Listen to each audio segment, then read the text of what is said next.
The cold light from the fluorescent bulbs colored the interior of Burger King a sickly bluish hue. The ceiling lights, which had recently illuminated a normal work shift, now stared blankly at the crime scene.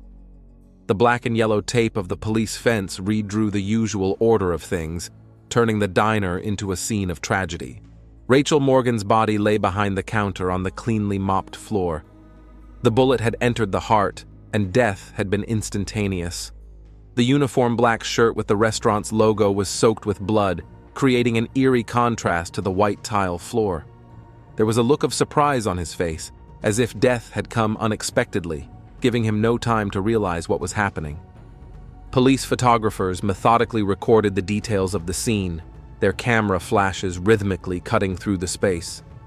The forensic scientist bent over the body, conducting an initial examination. His face expressed no emotion. He'd seen enough over the years to treat death as a technical phenomenon. Henry Morgan sat at a table in the far corner of the hall, wrapped in a blanket one of the paramedics had given him.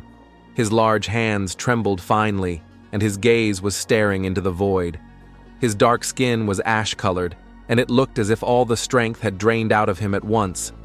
"Mr. Morgan, we need to clarify the sequence of events again," the police officer spoke slowly, trying not to press the obviously traumatized man. Henry nodded slowly without raising his eyes. "I came to pick up Rachel at 23:30. Her shift ended at midnight, but she called and said she wanted to leave early. Said it was an emergency." His voice sounded hoarse, like he was struggling with every word. "I went inside, saw her saying something to this guy, Kevin. They were standing behind the cash register." He paused, swallowing, trying to deal with his emotions. It looked tense. She was pointing at something on her phone. I couldn't hear what they were saying. The music was playing. Then he pulled out his gun. I didn't even have time to yell. "Just," Henry stammered. His voice trailed off. "He just shot her, right in her chest. She fell, and he looked at me like he'd just noticed. Then he ran out the back door." Henry stopped talking, his fingers gripping the edges of the blanket so white his knuckles turned white. "Did you try to save her?" "Of course I did. I rushed to her, tried to stop the bleeding. But it was too late. I know what death looks like. 27 years on the force, I know," he said bitterly. At that moment, Detective Nia Parker entered the restaurant. Medium height, slim, with short dark hair pulled back into a tight ponytail and keen eyes that assessed the situation. Her movements are precise, economical, not a single superfluous gesture. Dressed in a dark blue pantsuit and practical boots, she looked collected and determined. "Detective Parker, homicide," she introduced herself, showing her badge to the patrol officer at the entrance. "What do we got?" "Victim is Rachel Morgan, 33, night shift manager, shot by her coworker, Kevin Blake, 31. Only witness is the victim's father." The officer pointed to Henry. "Shooter's a fugitive, wanted. Uniforms are checking his apartment and known residences." Nia nodded and headed over to the body where she was met by the examiner. Death occurred at approximately 23:35. Single gunshot wound to the heart area, caliber believed to be 9 millimeters. Death was instantaneous. The detective scrutinized the body, then looked around. "Surveillance cameras?" "There are, but only at the entrance and the cash registers. There's no view of the backyard where the perp escaped," one of the officers replied. "I want to see the footage immediately and interview all the employees who were on shift." In the small staff break room sat 2 girls in uniform, huddled fearfully against each other. A third employee, a young guy, paced nervously along the wall. "Janelle Foster, cashier," the first girl introduced herself. "I was at the register when it happened, but I didn't see anything. I just heard a gunshot." "Tasha Cooper, in charge of the kitchen," said the second girl. "I was in the backyard smoking. I saw Kevin run out all pale, gun in hand. He jumped in his car and drove off. The young man identified himself as Davin Reeves, the night cook. I was in the kitchen preparing an order. Didn't see anything, just heard them arguing." "What was the argument about?" Nia asked. Davin shrugged. "I don't know exactly. Rachel was our manager, strict but fair. She had a beef with Kevin. She'd been reprimanding him a lot lately, checking his work. Nia made a note in her notebook. What do you know about Kevin? What kind of person is he? The staff looked at each other. Quiet, usually, Janelle said. Been working here about a year. Keeps to himself. You know, the kind of guy who doesn't say much but notices everything. Ex-military, Taisha added. Marine Corps, I think. Sometimes he'd have some kind of, seizures. He'd freeze, stare at one point. Rachel once told me he must have some kind of post-traumatic stress disorder. What about Rachel? What was she like? The detective asked. Strict, like I said, Davin replied. Everything by the book, no favors, but she didn't just pick on you. If you did your job, she wasn't a problem. Did she have any enemies? Disgruntled customers, maybe? No, Janelle shook her head. Except that Eric, the manager, would grumble at her sometimes. She was always pointing out flaws in her work, demanding improvements. He didn't like it. A technician peeked into the room, informing her that the camera footage was ready for review. Nia followed him into the manager's office, where a CCTV monitor was set up. The footage showed Rachel and Kevin standing at the register. Their faces were out of the frame, only their backs were visible. Rachel was showing something on her phone. Kevin was standing still. Then Henry appeared in the frame, entering the restaurant.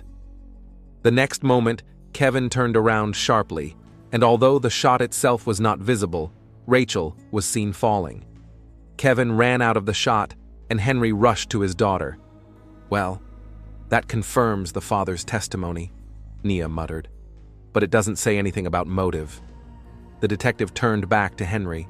He had calmed down a bit, but he still looked lost.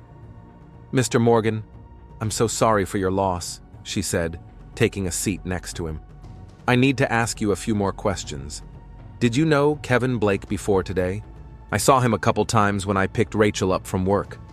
Silent guy, Henry replied. Rachel never talked about him much. And your daughter? Did she mention any problems at work? Conflicts? Henry wondered. The last 2 weeks she'd been kind of tense.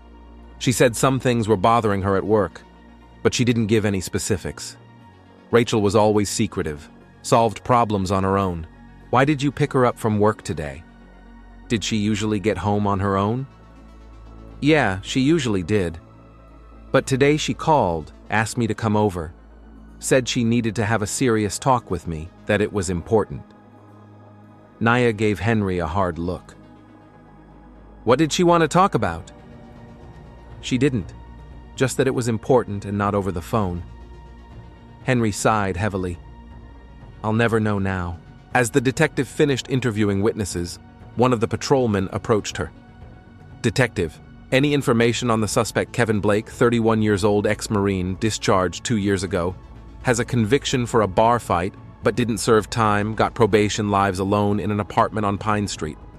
Neighbors say they saw him leaving around midnight in a hurry, packing some things. Nia nodded and gave the order to put a bolo out on Blake and organize surveillance of his possible locations. She walked around the crime scene one more time before leaving Burger King, scrutinizing every detail. Something wasn't adding up here. Just a workplace outburst of aggression? Or was there something more serious behind it? On her way out, she ran into a tall man in an expensive suit who was nervously trying to get through the police cordon. I'm the manager of this restaurant, Eric Summers, he introduced himself. What happened here? A murder, Mr. Summers, Nia replied dryly. One of your employees shot your night manager. I'll need complete information on both of them, including personnel files, work schedules, and any disciplinary records. Eric Summers turned pale, but quickly pulled himself together. Of course, detective. I'll provide everything you need. Nia looked at him carefully. Did you know Rachel Morgan and Kevin Blake personally? What was their relationship like at work? Rachel was a great employee, very responsible, Summers answered quickly. Kevin was also a good worker, never caused any problems. I didn't notice any conflicts between them. That contradicted the testimony of the other employees, and Nia made a mental note to check that information more thoroughly.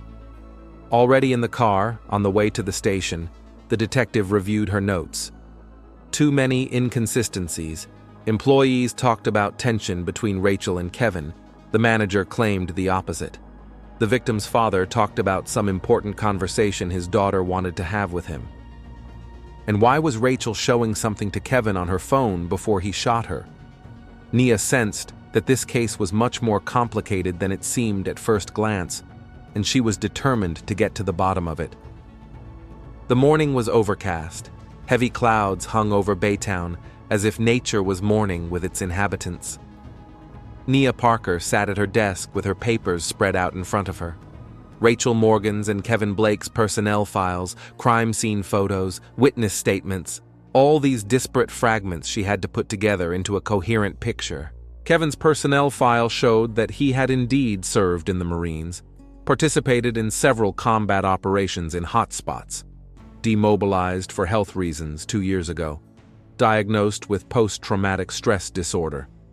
After his discharge, he worked odd jobs until he got a job at Burger King 10 months ago. There was a criminal record on file for a bar fight. According to the police report, Kevin brutally beat up a customer who carelessly clapped him on the shoulder, triggering an outburst of aggression. The psychiatrist who examined him noted that the trigger was a loud sound, an unexpected touch that reminded Blake of a combat situation. Given Blake's record and adjustment problems, the court gave him a suspended sentence and ordered him to undergo therapy. Rachel Morgan, on the other hand, had an impeccable background. She worked at Burger King for 3 years, started as an entry-level employee, and quickly advanced to night shift manager. In the characteristics from the management, only positive feedback. Responsible, punctual, able to organize the work of the team. Nia opened the folder with the victim's photos. Rachel was a beautiful woman with attentive eyes and a reserved smile.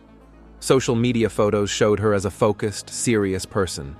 Few selfies, little entertainment content, mostly reposts of business and cooking articles. The phone on the detective's desk rang. "Detective Parker," she answered.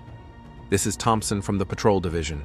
We found Blake's car, abandoned on the side of Highway 87, 30 miles out of town. No sign of the suspect himself.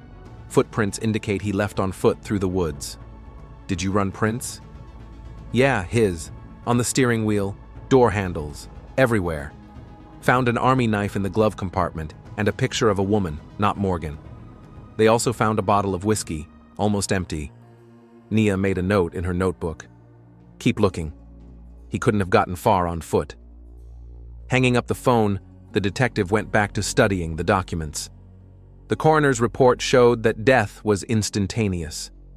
The bullet had gone through the heart. Rachel had no chance of survival. The shot was fired at close range, no more than 2 meters away. There was a knock on the office door. A young officer entered, holding a plastic bag of evidence. "Detective, these are the victim's personal effects: purse, cell phone, car, and house keys." "Thank you." Nia nodded, accepting the bag. Rachel's phone was blocked, but that wasn't a problem for the police technicians. An hour later, Nia was already going through the contents of her smartphone. Contacts, photos, messages. The normal life of an ordinary person.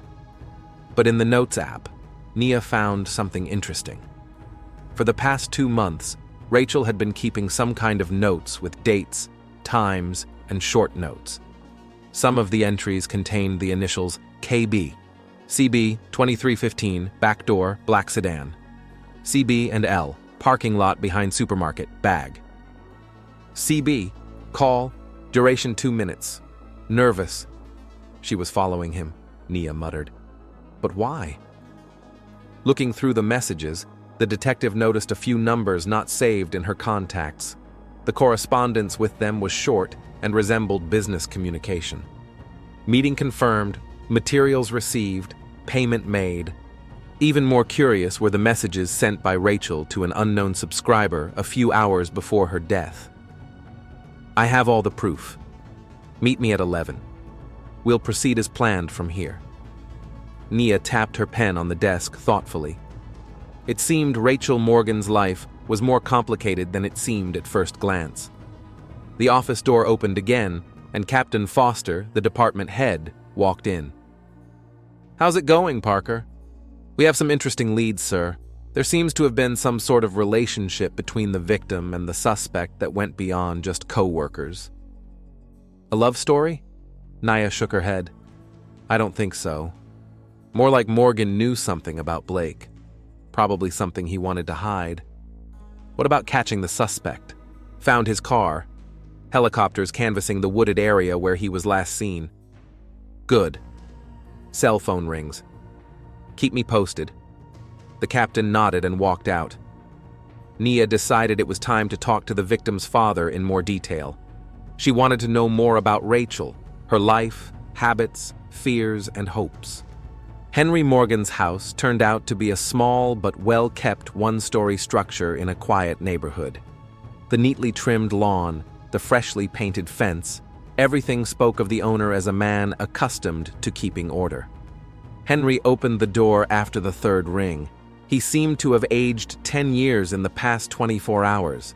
His eyes were red with tears, his face gaunt.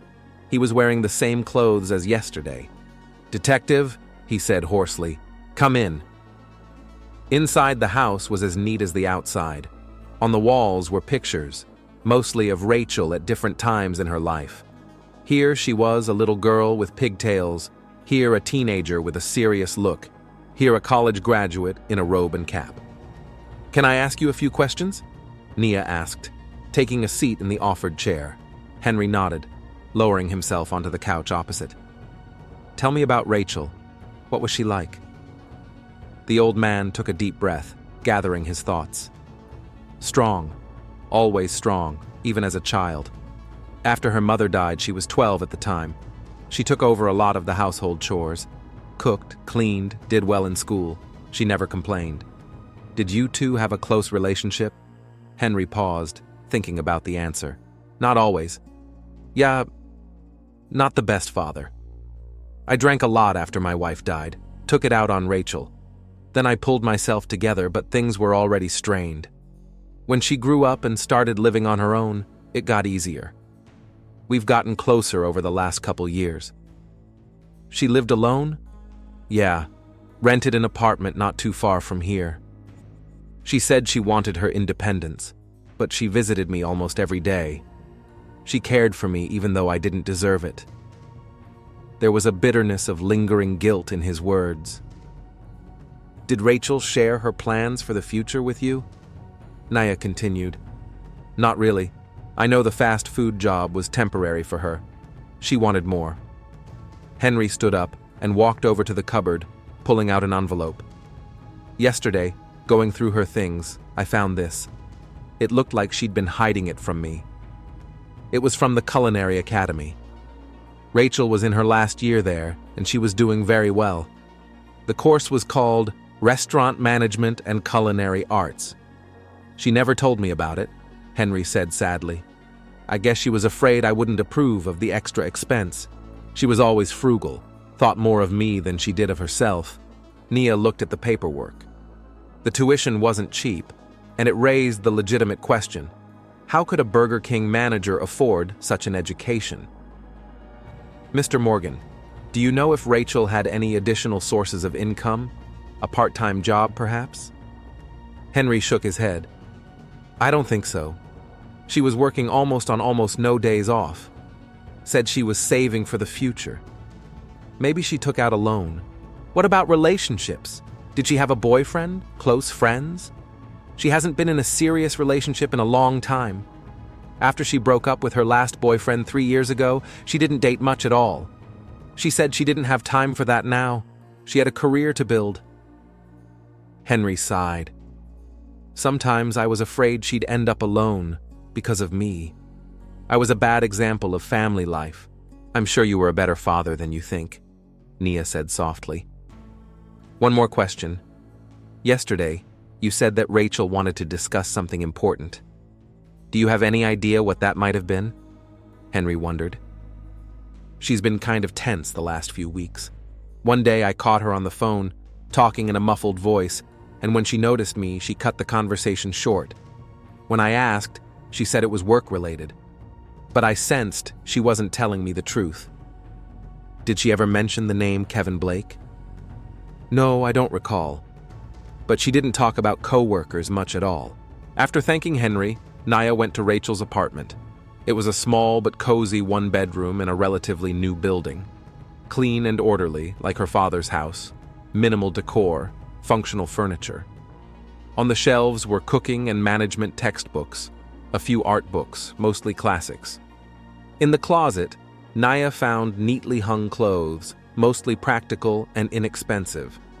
But a few elegant dresses and suits, clearly not from budget stores, stood out among the everyday items.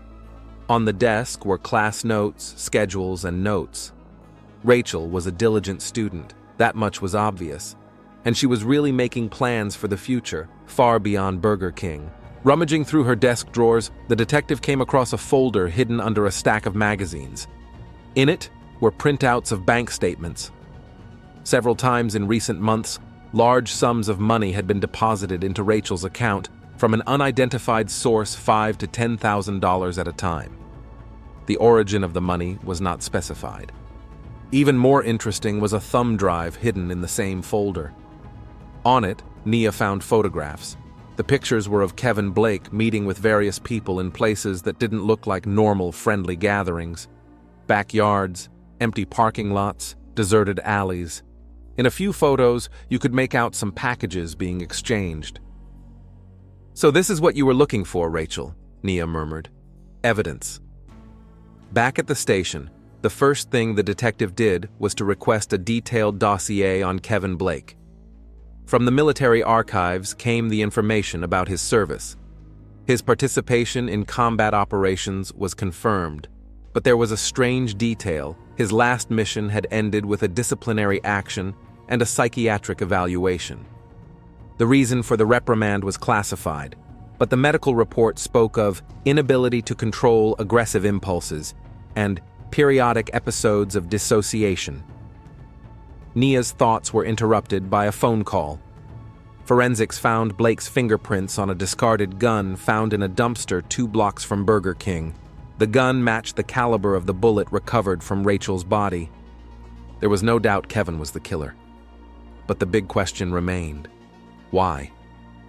What was the connection between him and Rachel besides work? And why had he decided to kill her on the very night she was about to tell her father something important? Nia went back to the victim's cell phone. The tech department report confirmed her suspicions. Rachel had been keeping surveillance on Kevin. She'd recorded his movements, contacts, calls. What's more, they found audio files on the phone. Rachel was secretly recording conversations with Kevin. On one of the recordings, made 3 days before the murder, you could hear their muffled dialogue. "I know what you do, Kevin." Rachel's voice sounded strained. "You don't know anything," he snapped back. "I have proof. Pictures, tapes, everything." "What do you want? Money? I need you to stop. This is dangerous for all of us." That's the end of the tape. Another tape from the afternoon of the murder. "I'm not going to take it anymore. Either you stop or I'm going to the police." "You're bluffing." "Shall we check it out? Tonight at 11? I'll decide." Now the picture was starting to emerge. Rachel seemed to have discovered some illegal activity by Kevin and was blackmailing him. But why? Money from an unknown source, expensive tuition, plans for the future. Everything indicated that she might not just be a bystander, but an active participant in the events. Nia glanced at her watch. It was late, but sleep was not coming. She felt she was missing something important. There was more than just a conflict between coworkers lurking between the lines in this case. The answer came unexpectedly as she once again looked through the photos on her flash drive. In the background of one of the pictures, a store sign with the reflection of a black sedan was visible. Zooming in on the image, Nia could make out part of the license plate, and it was a license plate she'd seen before in the files of an unsolved drug trafficking case her department was working on. This is it, Nia thought. Kevin Blake wasn't just an ex-military man with PTSD working in fast food. He had ties to drug dealers, and Rachel had somehow found out about it and decided to use that information. Maybe for blackmail, maybe something else. All indications were that there was a hidden connection between the killer and the victim that went far beyond a working relationship. And now, Nia was determined to find out exactly what it was. The morning light lazily filtered through the blinds into Nia Parker's office. Day 3 of the investigation began with news of Kevin Blake's arrest at a bus station in a neighboring town. He hadn't resisted arrest and looked exhausted. "They're bringing him in an hour," Captain Foster said. "What's your status?" "I found some interesting discrepancies in Burger King's financial records," Nia said, showing a folder of documents. "Requested revenue and payroll reports for the last 6 months." When the captain left, Nia went back to studying the documents. The reports contained oddities. The amounts in the payroll records didn't match the actual payments. Some expenses had no supporting documentation, and the revenue for some days seemed suspiciously low. Particularly interesting were the records relating to night shifts under Rachel's supervision. Many showed abnormally low revenue, which contradicted employee testimony that the night shifts were very profitable. Nia wrote out the dates of suspicious financial transactions and compared them to Rachel and Kevin's work schedules. In most cases, they matched. Both were on shift on days with questionable reporting. At the restaurant, Nia met with the manager, Eric Summers, in his office. "Mr. Summers, I was reviewing the financial statements and found discrepancies." Nia opened a folder. "Why does the report for October 23rd show revenue 30% less than usual for a Saturday?" Summers fidgeted. "There must be a mistake. I'll check it out. I've counted 17 such mistakes in the last 3 months, and on those days, Rachel and Kevin were always on shift. I don't know what you're getting at. Someone was systematically underreporting. The money was sitting somewhere. The question is, who?" After a tense pause, Eric admitted, "It was my initiative. The corporation had set unrealistic sales targets. I asked Rachel to underestimate the figures so that I could exceed the plan at the end of the month. Some of the money went to me as a bonus, some to her for her help." "And Kevin knew about this?" "Yeah, he helped with the calculations sometimes. So all 3 of us were in cahoots. It's not a conspiracy, it's just a minor accounting adjustment." "Which is fraud," Nia cut her off. "Why did Blake kill Morgan? Was it the money?" "I don't think so. They'd had a strained relationship lately, but not because of that." Eric licked his lips nervously. "Rachel had discovered that Kevin was using our supplies for something else. Some packages were showing up through the back door." "And you didn't ask what it was?" "Yeah, suspected drugs, but I preferred not to get involved. Kevin was weird, ex-military with PTSD.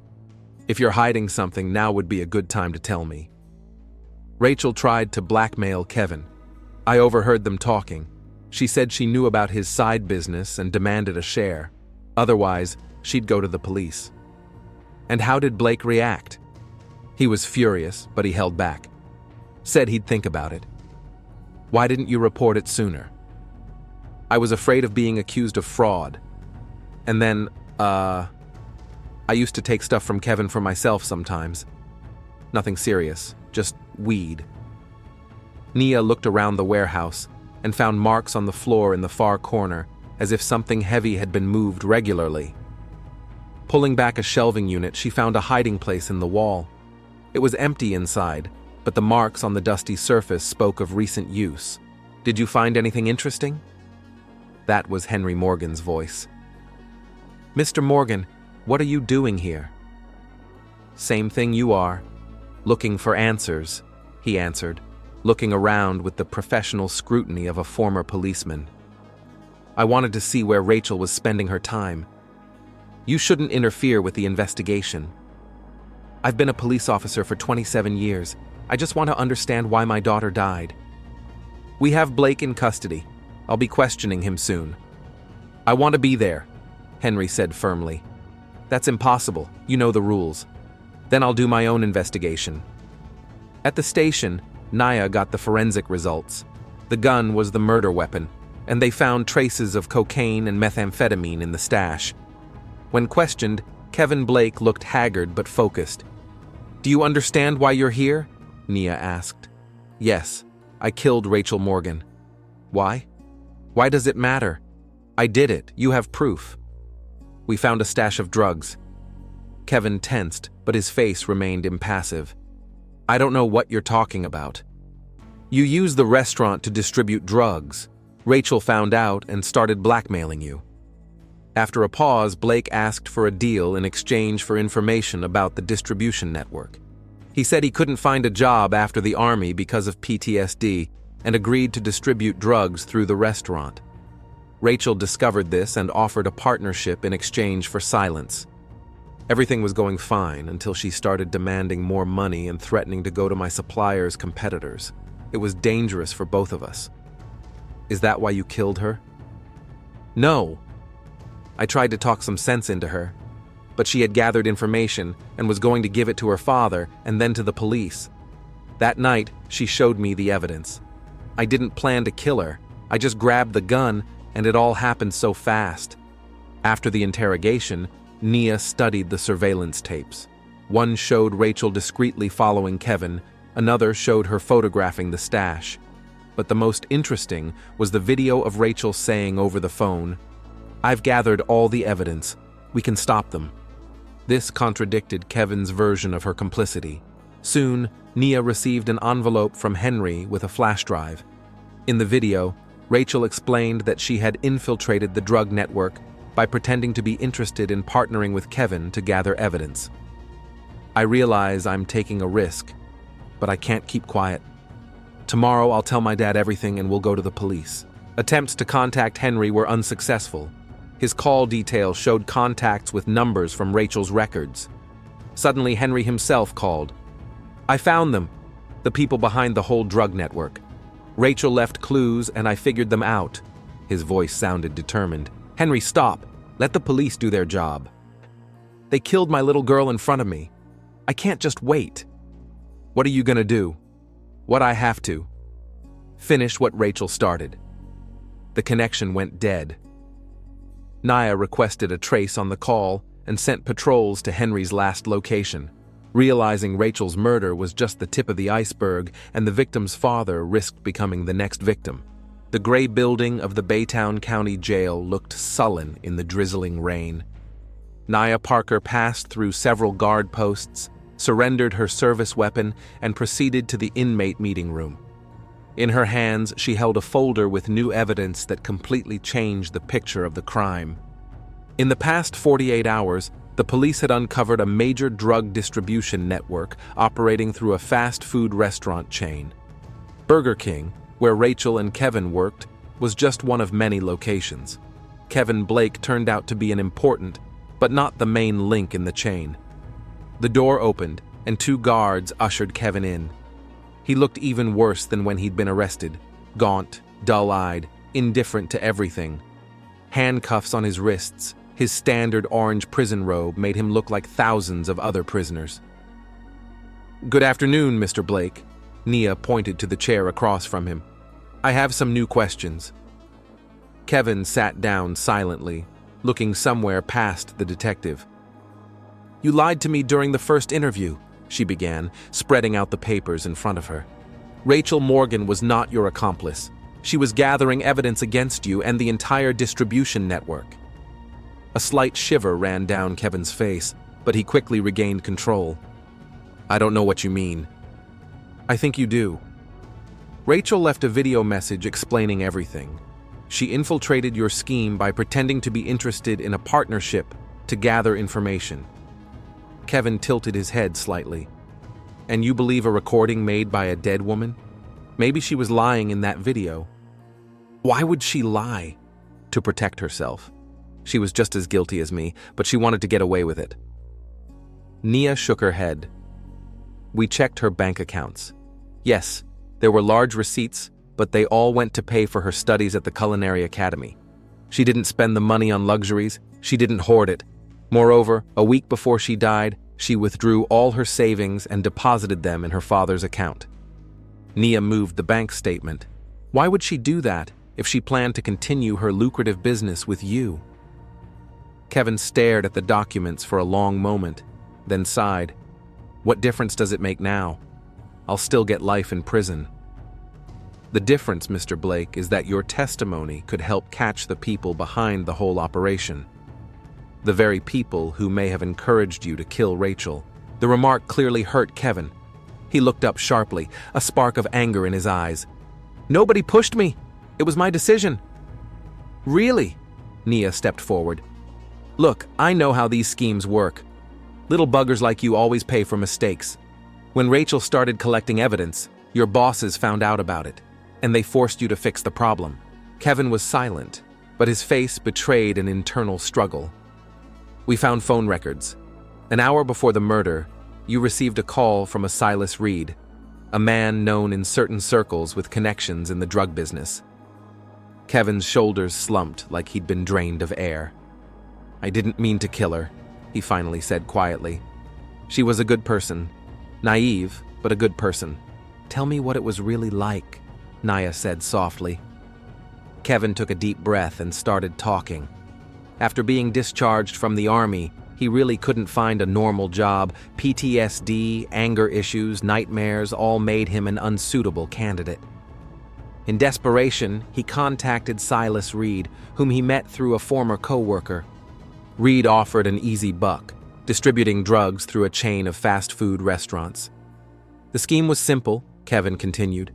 The product was brought in along with the regular deliveries. I'd pick it up, hide it, then pass it on to the smaller dealers. The payment was in cash, which didn't go through the cash register. And Rachel discovered this? Yeah, about 2 months ago. She noticed I was late after my shift, so she started following me. Caught me with the merchandise one day. Kevin grinned bitterly. I thought she'd go straight to the police, but no. She offered me a partnership, said she needed money, but it was a trap. Kevin nodded. I realized it too late.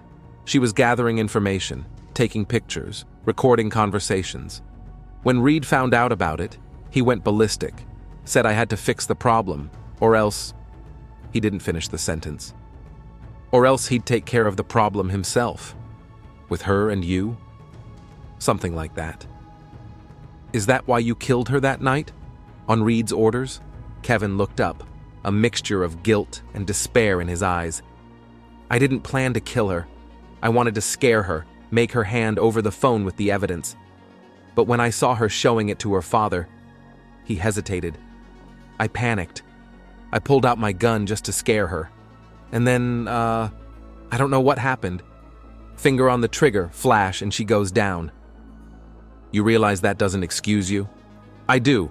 Nothing excuses what I did. Kevin lowered his head. But now I want to make things as right as I can. I'll testify against Reed and everyone else.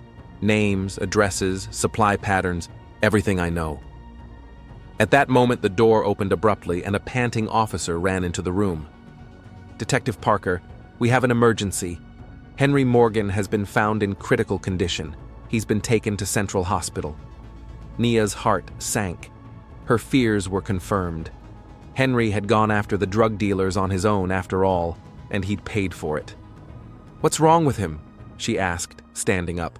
Multiple gunshot wounds. The doctors are fighting for his life. Nia quickly gathered the paperwork. Mr. Blake will continue this later. In the meantime, consider a formal agreement to cooperate with the investigation. There was an atmosphere of suspense at the hospital. Henry Morgan had been in surgery for 3 hours. Nia was pacing the hallway when Captain Foster approached her. We found him in an abandoned warehouse on the outskirts of town, he reported. Next to him was Silas Reed's body with a gunshot wound to the head. And this, the captain held out a clear evidence bag. Inside was Henry's phone, and in it was an audio recording of a conversation with Reed, where he actually admitted to organizing Rachel's murder. He recorded the whole thing, Nia muttered. Sneaky old cop. Not only that, Foster added, we found a large shipment of drugs in the warehouse and documents linking Reed to a network of distribution points. Looks like Morgan tracked him down and set a trap. And then Reed realized he was being recorded and opened fire, Nia finished. At that moment, the surgeon came out of the operating room. His tired face didn't bode well. We did the best we could, he said. The bullet had grazed his spine. If he survives, he'll probably be paralyzed from the waist down. Can we talk to him? Nia asked. Not right now. He's in a coma, and we don't know when he'll regain consciousness, if he does. The next few days passed feverishly. Based on Kevin Blake's testimony and evidence collected by Henry and Rachel, the police conducted a series of raids. More than 20 people connected to the drug network were arrested, and large quantities of drugs and firearms were seized. Kevin Blake was charged with first-degree murder, but thanks to his cooperation with the investigation, he could count on a reduced sentence. Eric Summers was also on trial for financial fraud and aiding and abetting drug distribution. On the fifth day, Henry Morgan regained consciousness. Nia was sitting by his bedside when he opened his eyes. "Detective," he wheezed in a weak voice. "Did you get them?"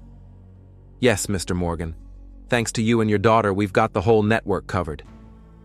A faint smile touched his lips. "She was a brave girl, always wanted to be a cop like me. But I talked her out of it, told her it was too dangerous." Tears glistened in his eyes. "You see how it turned out? She followed in my footsteps anyway." "She would have been proud of you," Nia said quietly. "I'm proud of her," Henry replied. "But I wish she were still alive." 2 days later, Nia visited Kevin Blake again. He had already signed the cooperation agreement and seemed calmer, although the stamp of guilt had not disappeared from his face. "I was wondering," he began as Nia sat down across from him. "How's Henry Morgan?" "The doctors say he'll survive, but will probably stay in a wheelchair." Kevin nodded, accepting the information. "You know, I often think about that night. Things might have been different if I'd just talked to her, admitted I was trapped and wanted to get out. Maybe she would have helped me. Maybe we could have gone to the police together." "Maybe," Nia agreed. "But you can't change the past. I know that, and I'm going to live with it for the rest of my life." Kevin looked her straight in the eye. "I'm not asking for forgiveness. What I did can't be forgiven. But I want her death not to have been in vain. So I'm going to tell you everything I know, down to the last detail." In the weeks that followed, the case went viral in the press. The story of Rachel Morgan, a simple fast food worker who exposed a drug network at the cost of her own life, touched the hearts of many. And Nia Parker's investigation and Henry Morgan's heroic involvement exemplified how civilian courage and police professionalism can stand up to organized crime. At the trial of Kevin Blake, Nia testified as the prosecution's star witness. The court was filled with reporters and ordinary citizens who had come to see the man who shot Rachel Morgan. Kevin sat with his head down, only occasionally looking up. When he was given the last word, he slowly stood up. "I won't ask for leniency," he began quietly. "What I have done is unforgivable.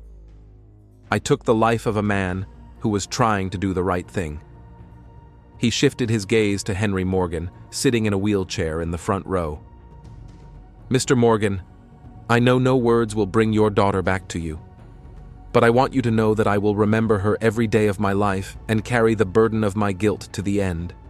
Henry stared at his daughter's killer for a long moment, then nodded faintly, not forgiveness, but acknowledgement of his remorse. The court sentenced Kevin Blake to 25 years in prison, with the possibility of parole after 15 years, given his cooperation with the investigation and his heartfelt confession. After the hearing, Nia found Henry outside the courthouse. "Did justice prevail?"